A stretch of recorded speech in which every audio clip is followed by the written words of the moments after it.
Can you share, like, at a time when, humanity seems so challenged with all that's going on? I don't think it's lost on any of us, whether it's the mental health crisis, the ecological and environmental imbalance, the geopolitical tension, social, rifts in the country and beyond. What is, perhaps like one of the, the poems that you've written that might come to your mind, or a certain thought or an idea that might come to your mind that could be a guidepost, for all of us to help, help us like support humanity in whichever community we are a part of, whichever family, that we are invested in, or profession we are in, just something that could guide us to take this moment, and rather than just wallow, right, as you said, to actually show up in the right way, to do the right thing.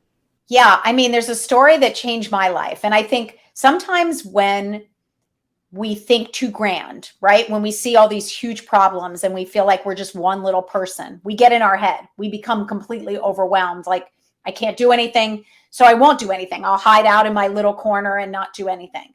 But one simple story about a year ago changed my life and made me feel completely powerful. So there is a man, I don't know if you've heard of him, Kevin Hines, I believe that's his name. He basically suffered from a lot of mental health challenges his whole life. And he determined that he wanted to end his life.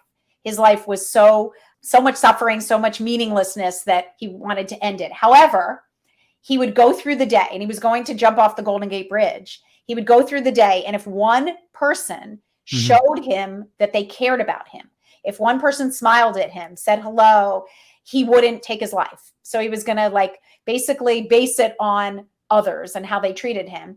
And he went through the day, and it was just a horrible day. Basically, people ignored him. They yelled at him. They demeaned him. And at the end of the day, he jumped off the Golden Gate Bridge, and he ended up being saved by, I believe it was a sea lion who basically kept him afloat until he was rescued. And now he's become a suicide prevention advocate. Anyway, that story changed my life, because I realized the power of one person to start the ball rolling, to be that one ripple that could turn into a tsunami of healing. So now, one thing that I do, and I try to do other things too, but one simple thing is wherever I am, wherever I go, and I walk every day, I drive places, whenever I see a person, I look them in the eye and I say, hello, nice day. How are you? Because that person might be Kevin Hines. That person might be thinking of doing something very dire to themselves, to others. And maybe I alone can change the trajectory of that person's life. And it's so easy. I'm going through the day anyway, right? I'm passing these people anyway. If I'm in the car and I'm next to someone, I'll just wave and say hi. And they'll look at me, a lot of them were really grumpy. And they'll look at me and they'll kind of be like, why is she looking at me? And then they'll just go.